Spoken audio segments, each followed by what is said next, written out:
ഓരോ കോമ്പറ്റീഷനിലും കറണ്ട് അഫയേഴ്സിന് പ്രാധാന്യമുണ്ട്. എന്നും നമ്മൾ അപ്ഡേറ്റ് ചെയ്യാൻ ശ്രമിക്കുക, അതിനുവേണ്ടി സമയം മാറ്റിവെക്കൂ. ഇന്നത്തെ ചില പ്രധാനപ്പെട്ട കറണ്ട് അഫയേഴ്സ് ആണ്. നാഷണൽ അച്ചീവ്മെന്റ് സർവേയിൽ കേരളം 2ാം സ്ഥാനത്ത്. മലപ്പുറത്തെ Pulpatta panchayat under 3A village പദവി നേടി. പ്രധാനമന്ത്രി നരേന്ദ്രമോദിക്ക് ഘാനയുടെ ഏറ്റവും ഹയസ്റ്റ് ആയിട്ടുള്ള civilian award. Table tennis under 15 ദിവ്യാൻഷി സ്വർണം കരസ്ഥമാക്കി. National institute of public cooperation and child development പുതിയ പേര്. എന്താണ് പുതിയ പേര്? ഏറ്റവും ലേറ്റസ്റ്റ് ആയിട്ടുള്ള കറണ്ട് അഫയേഴ്സ് ആണ്. നമുക്ക് ഈ കറണ്ട് അഫയേഴ്സിന്റെ ഡീറ്റെയിൽസിലേക്ക് പോകാം. ഒരു ന്യൂസ് ഹെഡിംഗ് ആണ്, Kerala state is in the 2nd position in the national achievement survey. ദേശീയ നേട്ട സർവേയിൽ കേരളം 2ാം സ്ഥാനത്ത്. സ്കൂളുമായി ബന്ധപ്പെട്ട കറണ്ട് അഫയേഴ്സ് ആണ്. 782 ഡിസ്ട്രിക്റ്റിലായിട്ട് 88,000 സ്കൂളിന്റെ ഒരു സർവേ നടത്തി. അതിൽ ക്ലാസ് 3, 6, 9 എന്നീ ക്ലാസ്സുകളിലെ ഒരു സർവേ ആയിരുന്നു നാഷണൽ അച്ചീവ്മെന്റ് സർവേ. ഇതിൽ ഏറ്റവും ടോപ്പിൽ പെർഫോം ചെയ്യുന്നതിൽ 2ാം സ്ഥാനത്താണ് കേരളം. അങ്ങനെയാണെങ്കിൽ 1ാം സ്ഥാനത്ത് ഏത് സംസ്ഥാനമാണ്? നമുക്ക് കറണ്ട് അഫയേഴ്സിന്റെ ഡീറ്റെയിൽസിലേക്ക് പോകാം. 2024 നടത്തിയ ദേശീയ നേട്ട സർവേയിൽ 3ാം ക്ലാസ്സിൽ 3ാം സ്ഥാനത്തും 6ാം ക്ലാസ്സിൽ 1ാം സ്ഥാനത്തും 9ാം ക്ലാസ്സിൽ 2ാം സ്ഥാനം നേടിയ സംസ്ഥാനം ഏത്? കേരളം. കേരളമാണ്. ഈ 3 ഗ്രേഡ്സിലായിരുന്നു, അതായത് ക്ലാസ് 3, ക്ലാസ് 6, ക്ലാസ് 9 നടത്തിയിട്ടുള്ള നാഷണൽ അച്ചീവ്മെന്റ് സർവേയുടെ ഒരു റിപ്പോർട്ട് പ്രകാരം കേരളം 2ാം സ്ഥാനത്താണ്. ഇന്ത്യയിലെ വിദ്യാർത്ഥികളുടെ പഠന നിലവാരം വിലയിരുത്തുന്നതിനായി നടത്തിയ ദേശീയ നേട്ട സർവേയുടെ പുതിയ പേരെന്താണ്? പരാഗ് രാഷ്ട്രീയ സർവേക്ഷൺ. നാഷണൽ അച്ചീവ്മെന്റ് സർവേ, ഇതിന്റെ പുതിയ പേരാണ് പരാഗ് രാഷ്ട്രീയ സർവേക്ഷൺ. പരാഗ് രാഷ്ട്രീയ സർവേക്ഷൺ എന്ന പേരിൽ പുറത്തിറക്കിയിട്ടുള്ള നാഷണൽ അച്ചീവ്മെന്റ് സർവേയുടെ 2ാമത്തെ സ്ഥാനത്താണ് ഈ പ്രാവശ്യം കേരളം എത്തിയിട്ടുള്ളത്. അതായത് top performing mathematics, science, English എന്നീ അതുപോലെ തന്നെ മറ്റു ഏരിയസിലും ഏറ്റവും ടോപ്പ് ലെവൽ വന്നിട്ടുള്ള സംസ്ഥാനങ്ങളിൽ ഒന്നാണ് കേരളം. 2024 നാഷണൽ അച്ചീവ്മെന്റ് സർവേ ഏറ്റവും മികച്ച പ്രകടനം കാഴ്ചവെച്ച സംസ്ഥാനം ഏത്? പഞ്ചാബ്. പഞ്ചാബ് ആണ് ഏറ്റവും ടോപ്പ് ലെവൽ. 2ാം സ്ഥാനത്താണ് കേരളം. അതായത് ക്ലാസ് 3 80 മാർക്ക് ആണ് പഞ്ചാബ് നേടിയിട്ടുള്ളത്. ഹിമാചൽ പ്രദേശ് 74, കേരളം 73. കേരളം 3ാം സ്ഥാനത്താണ് ക്ലാസ് 3. ക്ലാസ് 6 റാങ്കിങ്ങിൽ പഞ്ചാബ് കേരളം 67 മാർക്ക് നേടിക്കൊണ്ട് 1ാം സ്ഥാനത്തും, തൊട്ടുപുറകെ ദാദ്ര ആൻഡ് നാഗർ ഹവേലി, ഡാമൻ ദിയു, ചണ്ഡീഗഡ് 60 മാർക്ക് നേടിക്കൊണ്ട് 2ാം സ്ഥാനത്തും. 3ാം സ്ഥാനത്താണെങ്കിൽ, അതായത് ക്ലാസ് 9 റാങ്കിംഗ് പ്രകാരം 3ാമത്തെ കാറ്റഗറി ആയിട്ടുള്ള ക്ലാസ് 9 റാങ്കിങ്ങിൽ 57 പോയിന്റ് നേടിക്കൊണ്ട് പഞ്ചാബ് ടോപ്പ് ലെവലെത്തിയപ്പോൾ കേരളം 2ാം സ്ഥാനത്താണ്. 56 മാർക്ക്, ചണ്ഡീഗഡ് 53 മാർക്ക്. അതായത് ക്ലാസ് 3, 6, 9 ഓരോ വിഷയങ്ങൾ ഫോക്കസ് ചെയ്ത് വന്നിട്ടുള്ള ആ ഒരു മാർക്കിൽ, ആ ഒരു റാങ്കിങ്ങിൽ ഏറ്റവും ടോപ്പ് ലെവൽ പഞ്ചാബ് ആണെങ്കിൽ 2ാം സ്ഥാനത്താണ് Keralam. 2025 July 1 national achievement survey 2024 സൂചിക പുറത്തിറക്കിയ സംഘടന ഏത്? National council for educational research and training. NCERT എന്നറിയപ്പെടുന്ന national council for education research and ട്രെയിനിങ്ങിന്റെ ഒരു സർവേ ആയിരുന്നു 2024 നടത്തിയിട്ടുള്ള സർവേ. ഈ സർവേയിലാണ് ഏറ്റവും ടോപ്പ് ലെവൽ പഞ്ചാബ്, 2ാം സ്ഥാനത്ത് കേരളം എത്തിയിട്ടുള്ളത്. ഈ സർവേയുടെ പുതിയ പേര് ആണ് പരാഗ് രാഷ്ട്രീയ സർവേക്ഷൺ. അടുത്തൊരു ന്യൂസ് ഹെഡിംഗ് ആണ്, Pulpatta panchayat in Malappuram achieves U3A village status. മലപ്പുറത്തെ പുൽപ്പറ്റ പഞ്ചായത്ത് U3A വില്ലേജ് പദവി നേടി. ഏത് ഓർഗനൈസേഷൻ ആണ് ഈ ഒരു പദവി നൽകുന്നത്? ഏതെല്ലാം ഓർഗനൈസേഷൻസ് ആണ് പുൽപ്പറ്റ പഞ്ചായത്തിനെ ഈ ഒരു സ്ഥാനത്തേക്ക് സഹായിച്ചിട്ടുള്ളത്? നമുക്ക് കറണ്ട് അഫയേഴ്സിന്റെ ഡീറ്റെയിൽസിലേക്ക് പോകാം. മലപ്പുറത്തെ ഏത് പഞ്ചായത്തിനെയാണ് സമ്പൂർണ്ണ U3A ഗ്രാമമായി പ്രഖ്യാപിച്ചത്? പുൽപ്പറ്റ ഗ്രാമപഞ്ചായത്ത്. University of the 3rd age എന്ന ഒരു യൂണിവേഴ്സിറ്റി U3A. ഈ U3A ആണ് മലപ്പുറത്തുള്ള പുൽപ്പറ്റ ഗ്രാമപഞ്ചായത്തിനെ കംപ്ലീറ്റ് U3A വില്ലേജ് ആയിട്ട് പ്രഖ്യാപിച്ചിട്ടുള്ളത്. ഏതു വയസ്സിന് മുകളിലുള്ളവരെ നയിക്കാൻ ശ്രമിക്കുന്ന ഒരു പരിപാടിയാണ് 3rd ഏജിന്റെ സർവകലാശാല, അതായത് university of 3rd age, above the age of 55. 55 വയസ്സിന് മുകളിലുള്ളവരെ, അതായത് ഒരു 3rd സ്റ്റേജ് എന്ന് പറയാൻ പറ്റും അവരുടെ ലൈഫിലെ.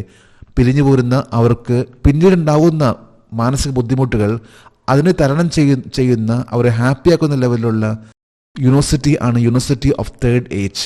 ഇതിന്റെ പ്രകാരമാണ് പുൽപ്പറ്റ ഗ്രാമപഞ്ചായത്തിന് എബോവ് ദ ഏജ് ഓഫ് 55 എന്ന ആ ഒരു പ്രോഗ്രാമിൽ, യൂണിവേഴ്സിറ്റി ഓഫ് തേർഡ് ഏജിന്റെ പ്രോഗ്രാമിൽ പുൽപ്പറ്റ പഞ്ചായത്തിന് ഈ ഒരു പദവി ലഭിച്ചിട്ടുള്ളത്. 1973 ഫ്രാൻസിലെ ഏത് സ്ഥലത്താണ് U3A university of the third age രൂപീകരിച്ചത്? ടെലോസ്, ഫ്രാൻസ്. ഫ്രാൻസിലെ ടെലോസ് എന്ന സ്ഥലത്താണ് 1973 university of the third age U3 എന്ന പേരിൽ ഈ സംഘടന രൂപീകരിച്ചിട്ടുള്ളത്. അതിനുശേഷം ഇന്നിപ്പോൾ ഏതാണ്ട് 20ഓളം രാജ്യങ്ങളിൽ ഉള്ള ഒരു ഓർഗനൈസേഷൻ ആണ് U3A. ഇതനുസരിച്ച് നടത്തിയിട്ടുള്ള പല പ്രോഗ്രാംസ്, പ്രത്യേകിച്ച് 55 വയസ്സിന് മുകളിലുള്ളവരുടെ ലൈഫിനെ, തേർഡ് സ്റ്റേജിലേക്കുള്ള ലൈഫിനെ ഒന്നുകൂടി പരിപോഷിപ്പിക്കുന്നതിന് വേണ്ടിയുള്ള ഒരു ഓർഗനൈസേഷൻ ആണ് university of the third age Pulpatta ഗ്രാമപഞ്ചായത്തിന് ഈ ഒരു പദവി നൽകിയിട്ടുള്ളത്. അതായത് ദ കംപ്ലീറ്റ് U3A വില്ലേജ് എന്ന രീതിയിലുള്ള പദവി ലഭിച്ചിട്ടുള്ളത്. U3A പ്രോഗ്രാമിന് കീഴിൽ 55 വയസ്സും അതിൽ കൂടുതലുമുള്ള ആളുകൾക്ക് സന്തോഷകരമായ ജീവിതം നയിക്കുന്നതിന് പുൽപ്പറ്റ ഗ്രാമപഞ്ചായത്തിനെ പിന്തുണച്ച സംഘടന ഏതാണ്? MG university Kottayam, butterfly foundation. 2 സംഘടനകൾ, MG യൂണിവേഴ്സിറ്റിയും ബട്ടർഫ്ലൈ ഫൗണ്ടേഷൻ എന്നീ 2 സംഘടനകളാണ് പുൽപ്പറ്റ പഞ്ചായത്തിനെ ഈ ഒരു ലെവലിലേക്ക് എത്തിച്ചിട്ടുള്ളത്. അതായത് U3A ആ അംഗീകാരത്തിന് വേണ്ടി സഹായിച്ചിട്ടുള്ളത്. അടുത്തൊരു ഹെഡിംഗ് ആണ് prime minister was conferred Ghana's highest civilian award. പ്രധാനമന്ത്രി മോദിക്ക് ഘാനയുടെ പരമോന്നത സിവിലിയൻ അവാർഡ് ലഭിച്ചു. ഇത് ഏറ്റവും ലേറ്റസ്റ്റ് ആയിട്ടുള്ള കറണ്ട് അഫേഴ്സ് ആണ്. നമുക്ക് ഈ കറണ്ട് അഫേഴ്സിന്റെ ഡീറ്റെയിൽസിലേക്ക് പോകാം. ഘാനയുടെ ഏറ്റവും പുതിയ സിവിലിയൻ അവാർഡിന്റെ പേരെന്താണ്? Officer of the order of the star of Ghana. Officer of the order of the star of Ghana എന്നൊരു ഏറ്റവും ഹയസ്റ്റ് ആയിട്ടുള്ള അവാർഡ് ആണ് ഇപ്പോൾ ലഭിച്ചിട്ടുള്ളത് ഇന്ത്യൻ പ്രൈം മിനിസ്റ്റർ നരേന്ദ്രമോദിക്ക്. അദ്ദേഹം ഘാന ഇപ്പോൾ സന്ദർശിച്ചുകൊണ്ടിരിക്കുകയാണ്. ഈ ഒരു വേളയിലാണ് ഇന്ത്യൻ പ്രൈം മിനിസ്റ്റർ നരേന്ദ്രമോദിക്ക് ഈ ഒരു അവാർഡ് ലഭിച്ചിട്ടുള്ളത്. 2025 ജൂലൈ 2 ഘാനയുടെ ഏറ്റവും ഉയർന്ന സിവിലിയൻ അവാർഡ് ഇന്ത്യയിൽ നിന്ന് ആർക്കാണ് ലഭിച്ചത്? പ്രധാനമന്ത്രി Narendra Modi. Indian prime minister നരേന്ദ്രമോദിക്കാണ് July 2 അദ്ദേഹത്തിന് ഈ ഒരു അവാർഡ് ലഭിച്ചിട്ടുള്ളത്. 5 രാഷ്ട്രങ്ങൾ ആണ് അദ്ദേഹം ഇപ്പോൾ സന്ദർശിച്ചുകൊണ്ടിരിക്കുന്നത്. അതിൽ ആദ്യത്തെ രാഷ്ട്രമാണ് ഘാന. ഘാനയിലാണ് അദ്ദേഹം എത്തിയതും അദ്ദേഹത്തിന് ഈ ഒരു അവാർഡ് ലഭിച്ചിട്ടുള്ളതും. ഘാന കഴിഞ്ഞാൽ അദ്ദേഹം പോകാൻ പോകുന്നത് Trinidad and Tobago, Namibia, Brazil, Argentina എന്നീ രാജ്യങ്ങൾ ആണ് ഇപ്പോൾ സന്ദർശിക്കാൻ പോകുന്നത്. പ്രധാനമന്ത്രി നരേന്ദ്രമോദിക്ക് ഏറ്റവും ഉയർന്ന സിവിലിയൻ അവാർഡ് ആയ the officer of the order of the star of Ghana സമ്മാനിച്ച ഘാനയുടെ പ്രസിഡന്റ് ആരാണ്? ജോൺ ഡ്രമാനി മഹാമ.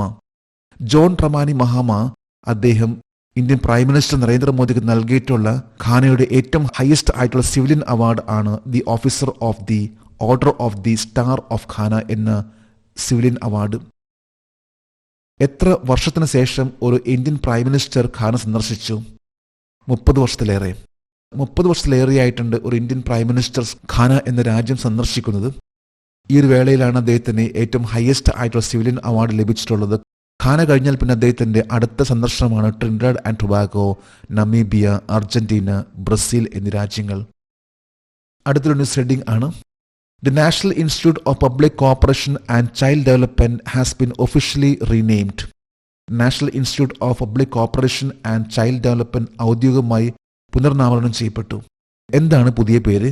അതുപോലെ national institute of public corporation and child development ഇത് ഏത് മിനിസ്ട്രിയുടെ അണ്ടറിൽ വരുന്നു? നമുക്ക് കറണ്ട് അഫേഴ്സിന്റെ ഡീറ്റെയിൽസിലേക്ക് പോകാം. National institute of public corporation and child ഡെവലപ്മെന്റിന്റെ പുതിയ പേരെന്താണ്?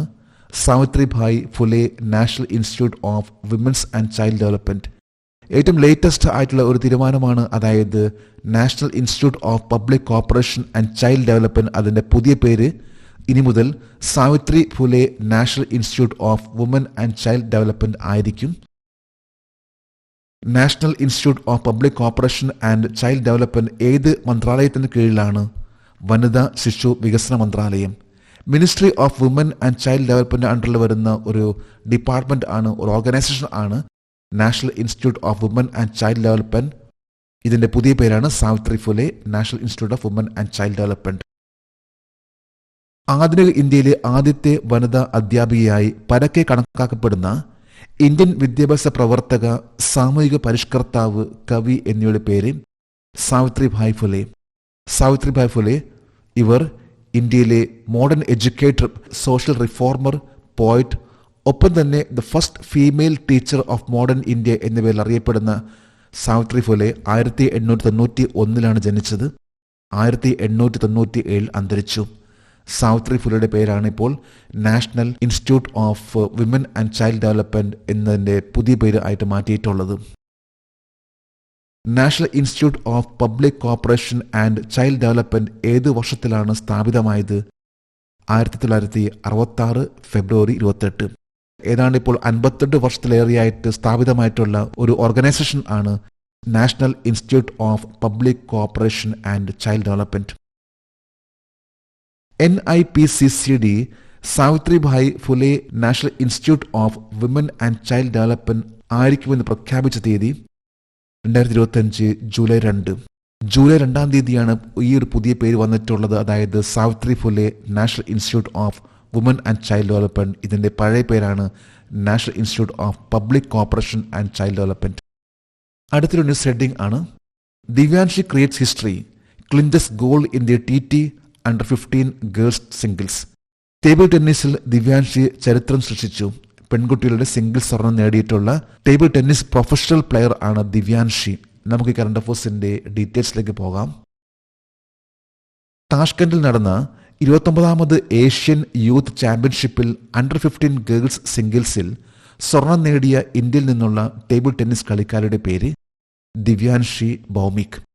ദിവ്യാൻഷി ഭൗമിക് ആണ് ഏറ്റവും ലേറ്റസ്റ്റ് ആയിട്ട് ഇപ്പോൾ നടന്നിട്ടുള്ള 29ാമത് ഏഷ്യൻ യൂത്ത് ചാമ്പ്യൻഷിപ്പിൽ Under-15 ഗേൾസ് സിംഗിൾസിൽ സ്വർണം കരസ്ഥമാക്കിയിട്ടുള്ളത്. ദിവ്യാൻഷി ഭൗമിക് ഇന്ത്യയിലെ പ്രൊഫഷണൽ ടേബിൾ ടെന്നീസ് താരമാണ്. ഏറ്റവും ലേറ്റസ്റ്റ് ആയിട്ട് 29ാമത്തെ ഏഷ്യൻ യൂത്ത് ചാമ്പ്യൻഷിപ്പിൽ ആണ് സ്വർണം കരസ്ഥമാക്കുന്നത്. ITTF world youth championship 2025 November 23 മുതൽ നവംബർ 30 വരെ 2025 ITTF വേൾഡ് യൂത്ത് ചാമ്പ്യൻഷിപ്പിനെ ഏത് രാജ്യമാണ് ആതിഥ്യം വഹിക്കുന്നത്? റൊമാനിയ. റൊമാനിയ എന്ന രാജ്യമാണ് ഏറ്റവും ലേറ്റസ്റ്റ് ആയിട്ട് പറയുമ്പോൾ വരാൻ പോകുന്ന വേൾഡ് യൂത്ത് ചാമ്പ്യൻഷിപ്പ്, ടേബിൾ ടെന്നീസുമായി ബന്ധപ്പെട്ട് വേൾഡ് യൂത്ത് ചാമ്പ്യൻഷിപ്പിൽ പങ്കെടുക്കാനുള്ള യോഗ്യത നേടിയിട്ടുള്ള ഇന്ത്യയിലെ താരമാണ് ദിവ്യാൻഷി ഭൗമിക്. ഈ വരുന്ന നവംബർ 23 മുതൽ നവംബർ 30 വരെയായിരിക്കുള്ളൂ റൊമാനിയ എന്ന രാജ്യത്ത് നടക്കാൻ പോകുന്ന ITTF ഇന്റർനാഷണൽ ടേബിൾ ടെന്നീസ് ഫെഡറേഷന്റെ വേൾഡ് യൂത്ത് ചാമ്പ്യൻഷിപ്പ്. ഇന്നത്തെ കറണ്ട് അഫയേഴ്സിലെ ലാസ്റ്റ് ഹെഡിംഗ് ആണ് ഒരു ഇന്റർനാഷണൽ ന്യൂസ് ആണ്. Thailand gets a prime minister for only 1 day after Paetongtarn Shinawatra. Paetongtarn Shinawatra തായ്ലൻഡിന്റെ പ്രൈം മിനിസ്റ്റർ ആയിരുന്നു. ഏറ്റവും ലേറ്റസ്റ്റ് ആയിട്ട് പറയുമ്പോൾ പെയ്റ്റോങ്ടാൻ ഷിനവത്ര രാജിവെക്കേണ്ടി വന്നു. നമുക്ക് കറണ്ട് അഫയേഴ്സിന്റെ ഡീറ്റെയിൽസിലേക്ക് പോകാം. 2025 ജൂലൈ 2 ഡ്യൂട്ടിയിൽ നിന്ന് സസ്പെൻഡ് ചെയ്യപ്പെട്ട തായ്ലൻഡ് പ്രധാനമന്ത്രിയുടെ പേര് പെയ്റ്റോങ്ടാൻ ഷിനവത്ര. തായ്ലൻഡിലെ ആ ഒരു സിസ്റ്റം വ്യത്യസ്തമാണ്. അതായത് തായ്ലൻഡിലെ പ്രൈം മിനിസ്റ്റർ എന്ന പദവിയിലേക്ക് നിയമിക്കുകയാണ് ചെയ്യുന്നത്. ആ ഒരു പദവിയിലെത്തിയിട്ടുള്ള വ്യക്തിയായിരുന്നു പെയ്റ്റോങ്ടാൻ ഷിനവത്ര. എന്നാൽ കംബോഡിയയിലെ ഒരു മുൻ നേതാവുമായിട്ടുള്ള ഒരു സംഭാഷണത്തിന്റെ പേരിലാണ് പെയ്റ്റോങ്ടാൻ ഷിനവത്രയെ ഇന്നിപ്പോൾ ആ ഒരു ഡ്യൂട്ടിയിൽ നിന്ന്, അതായത് പ്രൈം മിനിസ്റ്ററിന്റെ ആ ഡ്യൂട്ടിയിൽ നിന്ന് സസ്പെൻഡ് ചെയ്തിട്ടുള്ളത്. വളരെ യങ് ആയിട്ടുള്ള ഒരു പ്രൈം മിനിസ്റ്റർ ആയിരുന്നു പെയ്റ്റോങ്ടാൻ ഷിനവത്ര, തായ്ലൻഡിന്റെ പ്രൈം മിനിസ്റ്റർ. എന്നാൽ ഈ കഴിഞ്ഞ ജൂലൈ 2 ഇന്നലെ രാജിവെക്കേണ്ടി വന്നു. പെയ്റ്റോങ്ടാൻ ഷിനവത്രയെ ജോലിയിൽ നിന്ന് സസ്പെൻഡ് ചെയ്തതിനെ തുടർന്ന് ഒരു ദിവസത്തേക്ക് തായ്ലൻഡിന്റെ പ്രധാനമന്ത്രിയായത് ആരാണ്? സൂര്യ ജുങ്റൂങ് ഗ്രിയാങ്കിറ്റ്. സൂര്യ ജുങ്റൂങ് ഗ്രിയാങ്കിറ്റ് ആണ് ഇപ്പോഴത്തെ പ്രൈം മിനിസ്റ്റർ ഓഫ് തായ്ലൻഡ്. അദ്ദേഹമാണ് പെയ്റ്റോങ്ടാൻ ഷിനവത്രയ്ക്ക് പകരമായിട്ട് വന്നിട്ടുള്ളത്. ട്രാൻസ്പോർട്ട് മിനിസ്റ്റർ ആയിരുന്നു സൂര്യ ജുങ്റൂങ് ഗ്രിയാങ്കിറ്റ്. നമ്മൾ ഏറ്റവും ലേറ്റസ്റ്റ് ആയിട്ടുള്ള കറണ്ട് അഫയേഴ്സ് ആണെന്ന് ഇവിടെ അപ്ഡേറ്റ് ചെയ്തിട്ടുള്ളത്. എന്നും നമ്മൾ ഇതുപോലെ തന്നെ അപ്ഡേറ്റ് ചെയ്ത് പോവുകയാണെങ്കിൽ നമുക്കുണ്ടാകുന്നൊരു മാറ്റമുണ്ട്. അതിനുവേണ്ടി ശ്രമിക്കുക. ജെഡിസ് കറണ്ട് അഫയേഴ്സിന്റെ ഇന്നത്തെ ഈ വീഡിയോ കണ്ടിട്ട് ഇഷ്ടപ്പെട്ടെങ്കിൽ ഈ ചാനൽ സബ്സ്ക്രൈബ് ചെയ്യാനും ഷെയർ ചെയ്യാനും മറക്കരുത്. നമുക്ക് നാളെ വീണ്ടും പുതിയ കറണ്ട് അഫയേഴ്സുമായിട്ട് കാണാം. Thank you very much.